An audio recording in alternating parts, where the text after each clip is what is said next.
It's no secret. In fact, it's a damn near iconic joke used to slight Ichigo and Kubo. A combination of all the races in Bleach. He rolls out of bed in the morning and already has a new form, with new designs, and all of them overflowing with epic unique aura. That's Ichigo. But beyond the jokes and the tongue-in-cheek ribs, Ichigo is a unique example of what it is a main character can provide to a story. He is the gateway into understanding the world of Bleach and exactly what Kubo wants you, the reader, to understand. So, I'm going to run through every form of Ichigo in this video. I'm running through what each form means, and then I'm going to show you why Kubo needed to write it all this way to get the overall point and theme about Bleach over, and why Kubo needed to do it this way. Let's do a quick run through of everything Ichigo is, just to have a through line on everything. Ichigo is a human being. He was conceived from the birth of a Soul Reaper turned human in Isshin Shiba and Masaki Kurosaki, a Quincy, which is a type of human. His mother was attacked by a hollow when she was younger, and the residual hollow energy in that encounter meant that Ichigo would have Fullbringer powers. Due to this pattern of his history, Ichigo is a human being with Quincy powers, Shinigami powers, hollow powers, and Fullbringer powers. So come along with me as we dive deeper into this, starting with his human form. Ichigo was 15 years old at the start of the story and 17 after the time skip. He's stronger than your average Joe due to fighting from a young age. He can send spirits and commune with the dead. This form of Ichigo is not strong enough to fight off a hollow on his own, but if it's a regular human being, he'll most likely defeat them. The key thing about Ichigo and his existence as a human being is something a lot of casual Bleach fans tend to forget. Ichigo is a human. He likes being human. He likes living in Karakura Town, going to school, working his job, and being with his family. Ichigo has no desire to live in the Soul Society, be a captain, or anything like that. He's a human who enjoys being a human.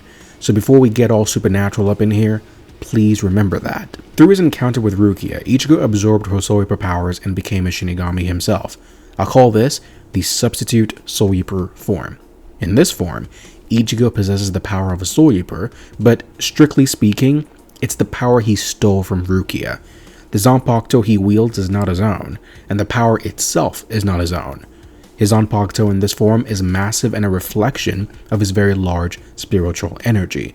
He's got no special moves in this state, which makes sense because it's borrowed power, and his power level is around a subdued vice captain level, which is already insane, but on the lower level of how strong Ichigo is going to need to be in Bleach. After losing to Byakuya, who shattered his soul chain and his soul sleep, Kisuke Urahara helps him attain his own Soul Reaper powers, and Ichigo attains his first Shikai, called Zangetsu. This is one of the most iconic images in manga history, and there will be a lot of that. One thing about this that I'm going to say, and it's very important, in normal Soul Reaper lore, each member of a squad is given a standard Zanpakuto, a nameless sword called a Nasauchi, each of which is crafted by Nimaya Uetsu himself. He makes the blueprint, and then from there, the individual person lives with their swords and imprints themselves onto it, creating their unique Zanpakuto. Ichigo does not get that until Thousand Year Blood War. You need to understand that. For the majority of the Bleach series, all the battles Ichigo has fought, he has not been doing so with an Asauchi Zanpakuto. He's been fighting with his own. That's a handicap tax on everything Ichigo shows you through the story of Bleach until the Soul King's Palace training. But anyway, back to Shikai Ichigo. He possesses a constant release Zanpakuto Shikai and can utilize one of his key Zanpakuto techniques, the Getsuga Tensho, Moon Fang, Piercer of Heaven. By this point in the series, after fighting Kenpachi, Ichigo in Shikai form is comfortably captain level and a fierce competitor. Next we have Ichigo's bankai, his first bankai, something I'm going to call the false bankai, Tensa Zangetsu. Tensa Zangetsu is a bankai that changes Ichigo's clothing, giving him a cloak, and his sword transforms into a more sleeker standard katana blade. The key ability of the false bankai Tensa Zangetsu is a massive increase in speed and attack power. If that seems odd to you in any way, good work, because it 100% is. This version of Tenso Zangetsu was attained via bankai training with Old Man Zangetsu. Now, Old Man Zangetsu is indeed part of Ichigo's real power, as we learn later in the story, but there's a key member missing in this equation here, and that is White Ichigo, one who by Old Man Zangetsu's own admission is Ichigo's true Shinigami power. Don't get me wrong, Old Man Zangetsu is wrong when he says that, as we find out when Ichigo wields two swords later, but the point I'm getting at here is that you cannot attain bankai without the presence of your Zanpakuto spirit, and at that point in time, Old Man Zangetsu was not Ichigo's Zanpakuto spirit, but instead the manifestation of his Quincy Ryatsu. So the bankai that was attained at this stage, without an Asaruchi and without his actual Zanpakuto spirit, is in fact very false. I think that's why his bankai ability was always so ambiguous. It was just an increase in speed and attack potency, nothing remarkable, and for good reason. Moving on, we have Ichigo's half-hollow mask form. This is what happens when Ichigo's hollow forcibly takes over. A mask begins to form over parts of his face, signifying White's control, and his eye color changes. His power increases dramatically and continues to increase as the mask continues to cover more and more parts of his face. For Ichigo, the saving grace of this form, if you want to call it that, is that he's able to wrestle control back from White if he forcibly removes the mask. Other versions of this are not so simple. Adding to this, there's also Ichigo's full hollow form, almost fully hollified. This happened when he was training with the Vizards. While he battled inside his inner world, his real body continued to transform, but the transformation was left incomplete. Still, you could see the makings of what Kubo would later on fully reveal in Ichigo's battle against Ulquiorra. After defeating White inside his inner world, Ichigo gained the power to hollify at will, donning his mask. This gives Ichigo a big boost in power, and he had to work really hard to increase the length of time he could keep the mask on. The interesting thing about it, though, is that the more Ichigo used it, the more developed the mask engravings became, starting off from the side and continuing to pan left until he had single streaks on each eye.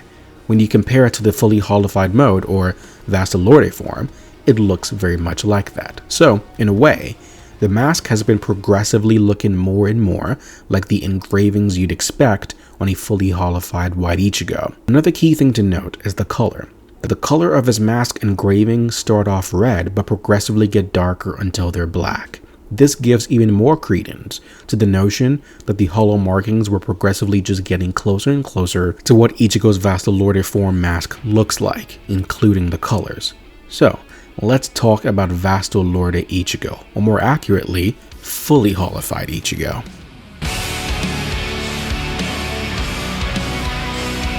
In this form of Ichigo, responding to the cries of Orihime and the will of Ichigo himself, White takes full control of Ichigo in his bankai form and unleashes his full power. Ichigo develops long orange hair, his physical form changes, he becomes taller and fully transforms into a hollow.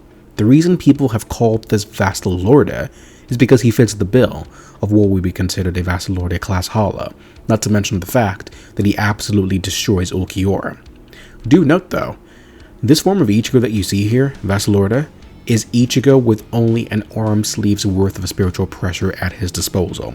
Ichigo's bankai cloak change signifies how much energy he has available.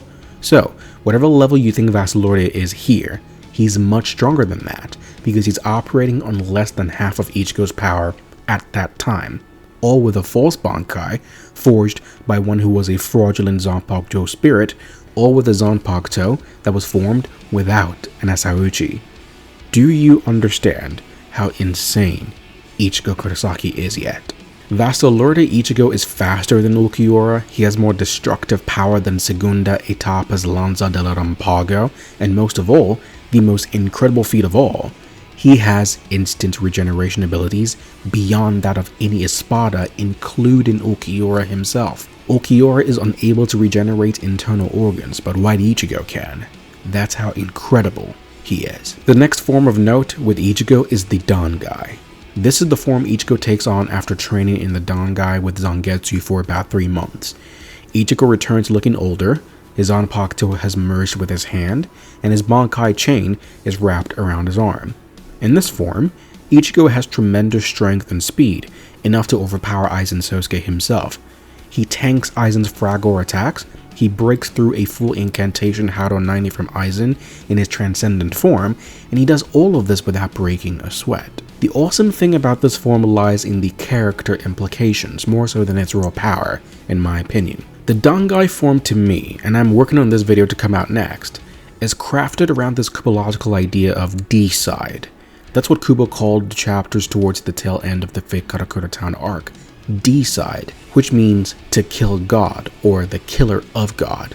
The two characters of focus from this idea of Deicide are Aizen and Ichigo, and what's cool about it is that the Dangai form is a product of Ichigo forcibly and without true unification bringing his Zanpakuto into submission. I know some Bleach fans disagree with my interpretation of this, but I stand by it. Dangai Ichigo is strength that is obtained from a forced submission instead of a willing coming together of Shinigami and Zanpakuto, and for that reason, Dangai Ichigo himself is burdened with sadness. He's not happy, he's not defending the world with his usual sense of pride, no. He looks apathetic and sad, if anything else. He's not scared anymore, which is what Ichimari cared about, but he's also not indicative of what full synergy between Zanpakuto and Shinigami is supposed to look like. The killer of God in Ichigo, who tries to kill God, and Aizen, who on his own is attempting to kill God as well, has to kill a part of himself from the inside to attain the power needed to kill God. That whole thing is poetically beautiful, and I'll break it more down in that video, so look forward to it. Let's talk about the final Getsuga Tensho next. This form, according to Ichigo, involves he himself taking on the form of Getsuga. So, what you are seeing now on screen is the physical manifestation of Ichigo's Zanpakuto technique called Getsuga Tensho. Getsuga Tensho means Moon Fang Heaven Piercer, or the Moon Fang Piercer of Heaven, as in, the Moon Fang is piercing heaven. The Getsuga is Tenshoing, if you will allow me to butcher the language. So what does this Moon Fang personification look like? Well, he's got long black hair, red eyes, he's got bandages all over his body, and he's clad in black ryotsu. Very Yuha-Baha-like, if you catch my drift. Not only was Dangai Ichigo understood to be on a level that Aizen himself could not perceive, final Getsuga Tensho Ichigo was on a level even beyond that. Now that we have established that point, let's talk about the move that Ichigo used in this form, called Mugetsu, which means moonless sky. To phrase this differently, the Moon Fang, who pierces the heavens, leaves behind a moonless sky. That's some Kubology right there. It's a dark slash that envelops its target in darkness, but in return for this extreme showcase of power, Ichigo loses his Shinigami powers. It's one of Ichigo's coolest forms, but it also has a lot of character depth to it, one of my absolute favorites from Kubo and Ichigo. So, we're in a little bit of a rhythm, let's keep this going. Aizen is defeated and Ichigo loses his powers, but through the help of the former substitute Soul Reaper Ginjo Kugo, Ichigo is able to attain a new way to fight, something called Fullbringer. Unlike Ichigo's other means of fighting, Fullbringer is a fighting technique that keeps Ichigo in his human form. There is no separation of human and soul, and because of that, it relies on Ichigo having a lot of physical, literal stamina. Ichigo's Fullbringer, much like his Full's bankai, is something that boosts his speed and strength and elicits a clothing change, something like armor. He can use a type of Getsuga Tensho in this form, along with different long-range projectiles. Ichigo did not have this form for long, however. Ginjo stole his Fullbringer soon after, and following Rukia stabbing Ichigo with a sword of reishi made by Kisuke Urahara, Ichigo's Shinigami powers are restored, but not just restored, they merged with the remaining Fullbringer power inside Ichigo, creating a much stronger Shinigami Ichigo, something we call the Fullbringer, Bankai, and Shikai. One of the most aesthetically pleasing forms of Ichigo in all of Bleach. He gains tattoos all over his body and a neck guard, all similar to the features he had in his Fullbringer form, a truly marvelous design by Kubo. His Shikai Zangetsu is sleekier and edgier, and he loses the cloth attached to the hilt that his original Shikai had. Instead, there's a small chain on the edge. In Bankai, his Tensho Zangetsu has more edges, the chain is much longer, and he gains these cool battle gloves, and his Bankai cloak splits into 3 pieces. This form of Ichigo, though, is incredibly powerful, strong enough to fight toe-to-toe with Yuha-Baha, even though he was severely wounded. Don't sleep on Fullbringer, Bankai, Ichigo. But now we come to true Shikai Ichigo.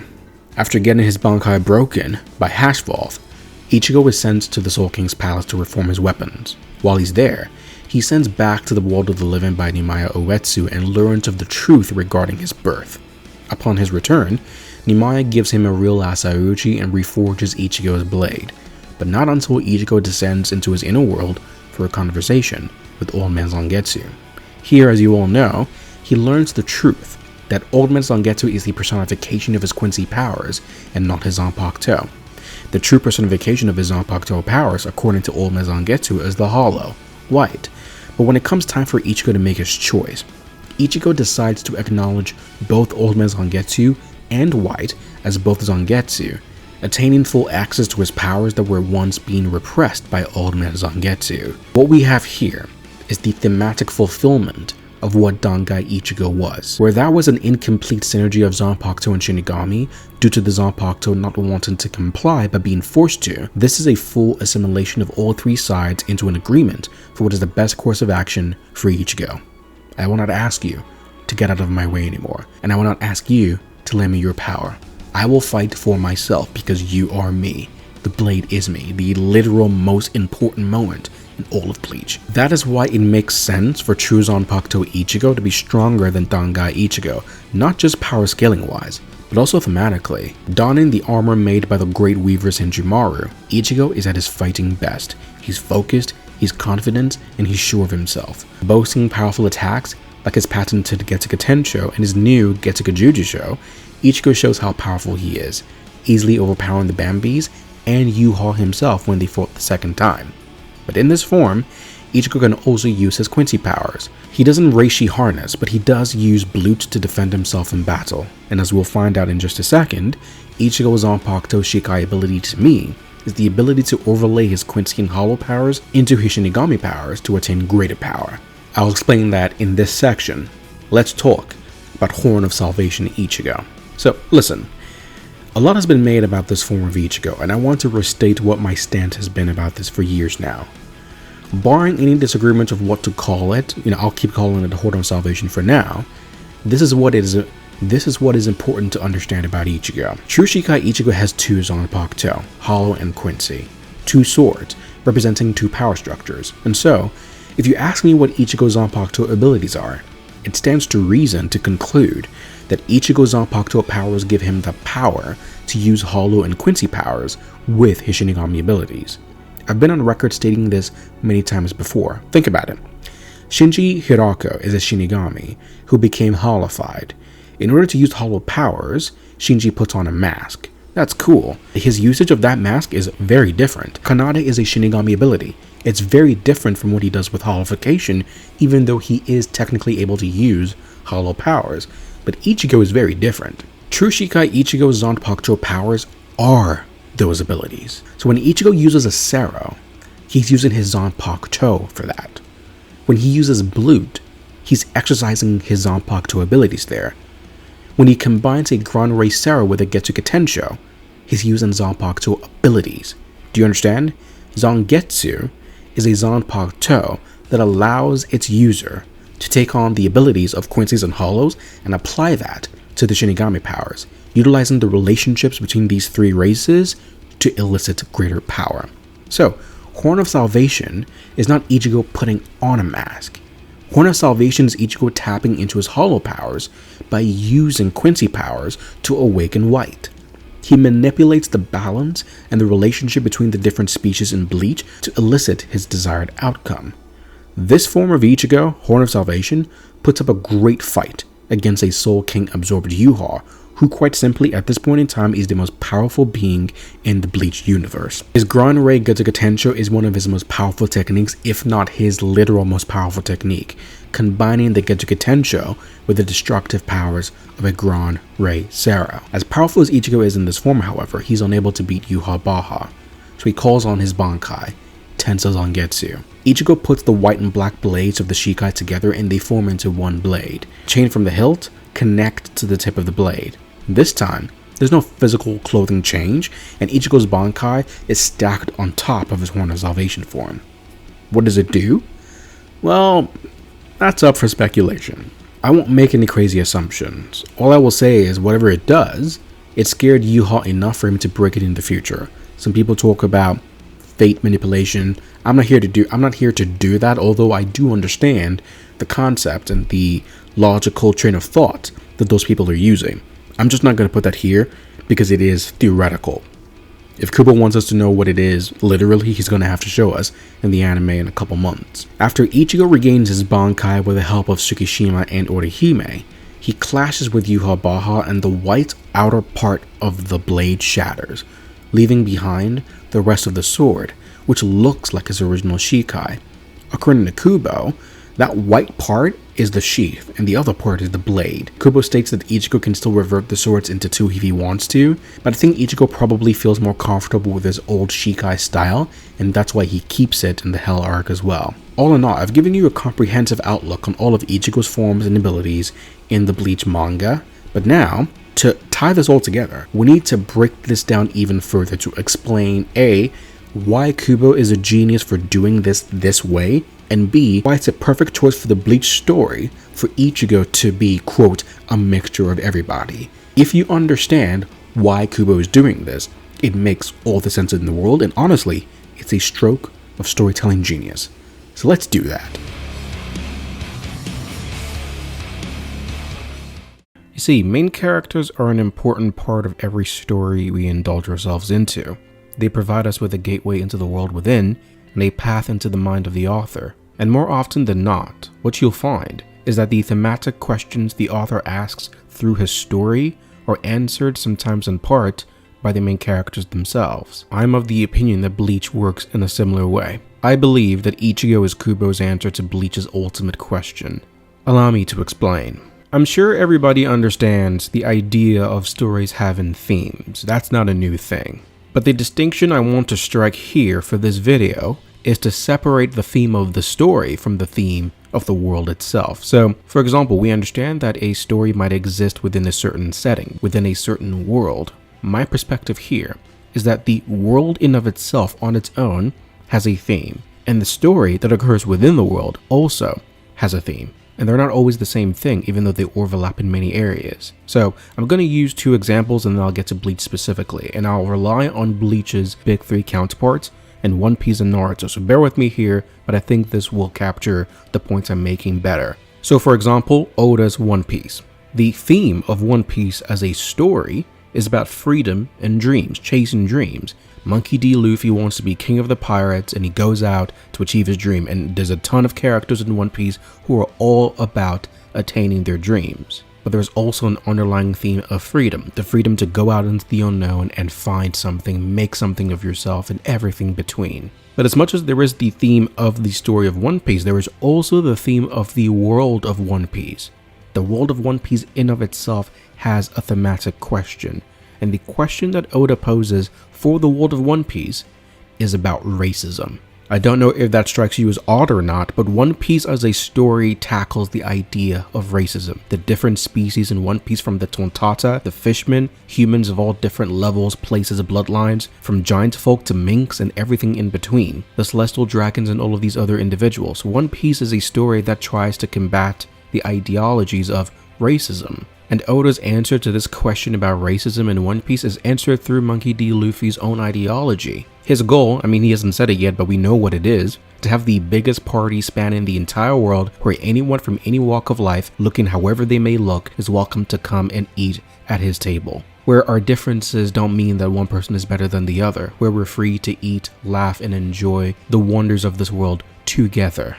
His fleet comprises of many different species from all different walks of life. That is Oda's attempt to answer the theme of the world of One Piece, but that's technically different from the theme of the story of One Piece. Let's look at Naruto next. Now, in Masashi Kishimoto's Naruto, the theme of the story is about dreams. Naruto wanted to become Hokage, but the thematic question of the world of Naruto in of itself, of the shinobi world as we know it, is about the cycle of hatred. It's the plague that runs through the 4 great ninja wars. One person wrongs another, and in anger he wrongs him back, and in anger he then wrongs him back again. The cycle of hatred. Reincarnation is not even exempt from this cycle of hatred, starting from the Otsutsukis at the top and running through all these different generations. Hashirama and Madara to Sasuke and Naruto themselves. And Kishimoto has Naruto answer this question by forgiving Nagato, for killing Jiraiya once he finally understood what it felt like. So those are two popular examples that I've used to show you that there is a difference between the two.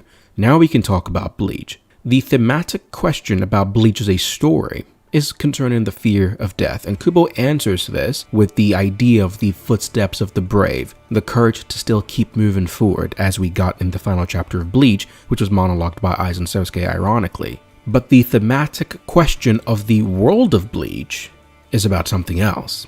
That is about imbalance. Oftentimes, you'll see people use the fact that Ichigo is comprised of many quote races in Bleach as a negative to Kubo's storytelling, where I see it as its strength if you understand why Kubo is doing that. If you internalize the fact that Kubo is using Ichigo as a microcosm to show you what the world of Bleach is like, all of a sudden, Ichigo being an amalgamation of all these different species is no longer a problem because you understand why Kubo is doing that. Kubo internalized the external in Ichigo. Within Ichigo is a microcosm of the imbalance and chaos on the outside of Bleach, and Ichigo's relationship with each part of himself is a representation of that side of the world in Bleach.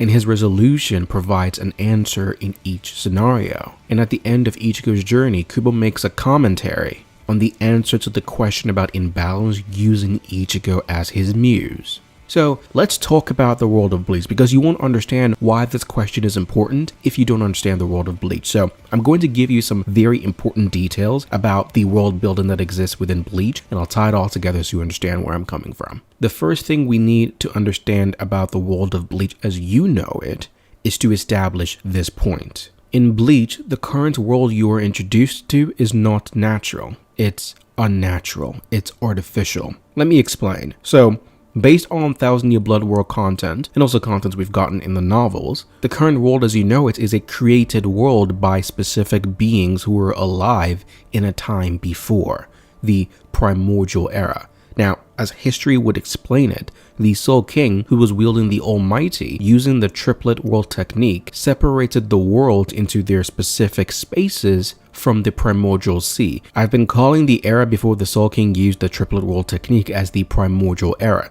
because he separated the worlds from the primordial sea. Now, an important detail to realize about this new system is that being that it's artificial, it's also fragile and unfair. It has the Soul Reapers at the top, and the Soul Reapers are the ones who control everything. It's their system after all. That's why I call it the Soul Reaper Soul System, or the Shinigami Soul System. And within this world, you have Soul Reapers in Soul Society, Hollows in Wicamunda, the Quincy's in the Vonenreich, and the humans in the world of the living. Now, the Quincy's don't have their own specific space, but I just want to account for them because they are an important part of the world of Bleach, and they do create a bit of a problem. So what I'm going to do now is I'm going to run through the different beings that comprise the world of Bleach, and then I'll relate each and every one of them to Ichigo and tell you why it matters and give you all the important information about Ichigo's relationship and resolution for said species, starting with the Shinigami. Now, when we look at the Shinigami in Bleach, the one thing that embodies the totality of the experience of being a Shinigami to me is that the Soul Reapers embody logic. The Soul Reapers are logical.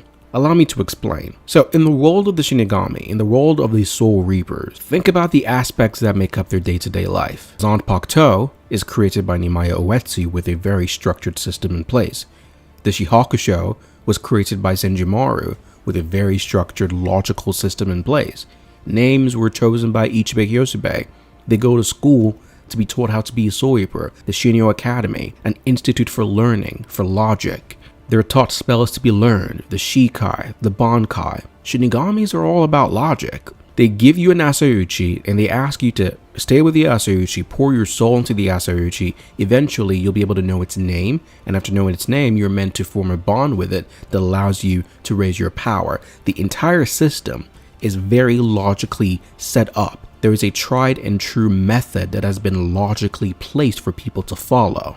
In the world of the Shinigami, there are structured systems that are built on the logical approach by supernatural beings of the past. Now, if you're listening to me talking about the Shinigami system, you might say that, hey, nothing you're saying right now is necessarily problematic. It's a logical society. Why is that a problem? Well, the problem with a logical society is that you can't be perfect. The logical approach leaves room for logic gaps, and that can be taken advantage of. The Soul King fell fate to this very notion.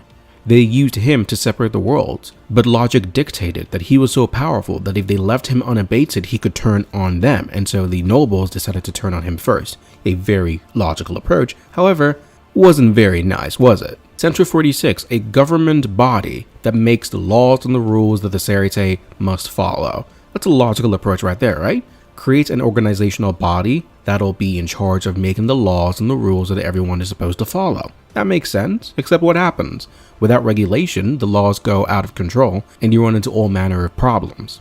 Kubo expertly exposes the weaknesses of the Soul Reaper logic system by using Byakuya Kuchiki in the Soul Society arc, where Byakuya is caught between two promises that he's made, one to either follow the law or one to either keep the promise he's made to his family. That's what we're talking about here. Logic on its own will not solve the answer, it creates problems of its own. So now you look at how Ichigo interacted with his Shinigami side. First of all, from there he goes through very logical laid out steps on how to grow stronger as a Shinigami, directed by Keisuke Urahara. But as you see in the Soul Society arc, Ichigo is fighting against the laws of the Soul Society. He's fighting against their logical approach, in favor of fairness and rightness. To Ichigo, just because something is logical doesn't mean that it's right. And that's exactly what the logical system practiced by the Soul Reapers lacked. Now for the Hollows, it's not about logic. For the Hollows, it's about instinct. Primal instinct. The Hollows are driven by a hunger for human souls, not necessarily for sustenance, because if we're about sustenance, that would make sense. Their primal hunger for human souls drives them into feasting on each other. And once they start feasting on each other, the only thing that keeps them alive, the only thing that keeps them going, is their instinctual belief in their identity. When Manos start feasting on other Manos, the only way one Manos comes out on top is if they have a strong foundation in who they are and in their identity. An instinctual identity, not built on logic, but built on instinct. Beyond that, when you think about the way Hollows fight, you see that instinct permeates through the entire thing. Hieros aren't techniques that the Soul Reapers have. Hieros are iron skin that the Hollows gain because of evolution. These aren't things you go to Hollow Academy to learn. These are things that you get based on instinct. You either have them or you don't. You evolve or you die. Now, when we look at Ichigo's relationship and resolution with the Hollow side of who he is, White Ichigo plays an integral part. You know the infamous chapter about the king and his horse? White teaches Ichigo about the benefits of instinct. It allows him to tap into powers that he would otherwise not be able to use. But here's the kicker. Instinct on its own, just like logic on its own, isn't quite enough. That's why Ichigo learns to tap in and out of instinct. If he's in the thick of battle and needs to tap into that ravages overbearing side of him that allows him to win, he can do so. He can tap into instinct at will, using it when necessary. But being a slave to primal instinctual hunger is just as bad as being a slave to logic. These two sides on their own, left to their own vices, are imbalanced, which is exactly the point, and Ichigo learns to balance the two. Hopefully you can see where I'm going with this. And one very unique detail that Kubo places in Bleach, in my opinion, is the fact that characters like Nell, like Haribel, like Grimmjow, and everyone else, you find that they don't really go after human souls, because they don't necessarily need to. You don't see Grimmjow over there just dying to eat a human soul, because if he doesn't get one, he's going to succumb to insatiable hunger or anything of the sort. They've learned to live without consuming human souls, because they've learned a little bit of logic. They know better now. That's exactly what I'm talking about here. But we'll keep on. Now let's go to the Quincy. The Quincy's, in my opinion, are embodiments of grief, specifically grief. From Thousand Year Blood War Core 3, we learned that a motivating factor behind Yuha is the grief he felt when he was abandoned by his father. The Soul King Adonais abandoned the Quincy even though he knew in the future that they would be oppressed, and he chose to side with the Shinigami nonetheless. The Quincy power is a power harnessed because of Hollows who kill their comrades without offering a chance to pass on. Quincy's can't hollowify. They don't have an antibody for the Hollows. They don't get an option. That doesn't happen to the Shinigami, and that doesn't happen to the humans. The Quincy's are an extension of the grief that Yuha felt when his father Adonais abandoned him. When you look at that connection to Ichigo, you find that Ichigo's main source of grief in Bleach, the main source of grief that plagues his mental state, is losing his mother. Go figure, his mother is a Quincy, and what happened to her? She was killed by a Hollow. Now obviously Yuha had something to do with that. Understandable, I get it. But Ichigo's source of grief is coming from his Quincy side. Finally, we have the humans / Fullbringers, and to me, the humans are an embodiment of emotion. The emotional potential to do good or bad. Now you see Ichigo's humanity, it can make him extremely angry, but it also allows him to feel intense remorse and compassion. So people lose the range of emotions that humanity is granted, which is why one of Renji's insults to Rukia once he comes to get her in the beginning arcs of Bleach is that he asks her why she has that look on her face, why she has an expression of humanity on her face. It's seen as a negative to the Soyopers, because for them it's all about logic. But for someone like Ichigo, he's a human, and yes, human emotions offer the potential to do bad, but it also presents the opportunity for him to learn about the fragility of life. The fragility of life and how short it'll go away compared to a Shinigami, a Quincy, or a Hollow, they'll never understand that because they live way longer than humans. And so to pull things all together, Kubo asks about the imbalance in the world of Bleach and how to reconcile it, and Ichigo Kurosaki's journey paves the way. The logical structure of the Soyopers balanced by the instinctual drive of the Hollows, the grief felt as a Quincy influencing the humanity in him to value life and to protect it with all of his might. Kubo doesn't just show you what's wrong with the Soyoper system on their own. He uses Ichigo as a muse and as a gateway to understand what's so bad about it, while contrasting each side of Ichigo with the other and showing you how one side can have its weaknesses be covered by the other, and another side can have its potential exacerbated by the other. The message that Kubo has here is not new, it's not groundbreaking or earth-shattering. The idea that balances can be attained when all the different sides come together to try and work towards a common goal isn't new, but the way he goes about it is what makes this so genius to me. He didn't tackle these points by just focusing on the Soyoper specifically, but he used Ichigo. Ichigo is a hybrid of all these different species which have all these different themes and are asking all these different questions. They have all these different pros and cons in their own unique ways, and Ichigo himself learns what it means to be one thing and then learns what it means to be the other and learns how to balance each side with the other. That's why the Blade in Me chapter is so phenomenal, and that's why it's one of the most iconic and most important moments in the entirety of Bleach. One of the best examples I can think of this point of how Kubo uses Ichigo to show you how one side can influence the other is during his battle with Yhwach in the manga. Ichigo wants to use the Horn of Salvation, but he's not at the level yet where he can just draw it out willingly. And so what he does is he exposes his hollow to Quincy Ryotsu, and then relying on the relationship that Quincy's have with hollows being that they can't stand each other, he's able to use that to his benefit. That's the kind of synergy that we're talking about. And that is indicative of the relationship within Ichigo, and Kubo is saying that this thing that Ichigo is doing, trying to understand how one can help the other, trying to understand how one can help raise the other, is the answer to allowing all these different species and all these different worlds in Bleach to come together. Ichigo Kurosaki is the answer to Bleach's ultimate question. In addition to that, I also think that the fact that Kubo had Ichigo end up being a translator as his day-to-day job is more interesting than you might first consider. A translator's job in this context is to take something that is in one language and translate it into another. Ichigo's existence within the world of Bleach, as per this video, is to translate the unique experiences that we have seen him go through in his attempt to find synergy between all these different warring aspects of himself and translate those lessons onto the members of the world that he exists in, to the Soul Society people he interacts with, to the Quincy's he interacts with, to the Hollows and the Fullbringers that he interacts with. I thought the choice on Kubo's part to have Ichigo be a translator was very well informed. Let me know what you think in the comment section down below. If you made it this far, now listen. If you made it this far, please hit subscribe. Hit subscribe, join the realm, join the channel, and help us do greater things. I'll see you guys later this weekend for the episode. Stay healthy, stay safe. Peace out.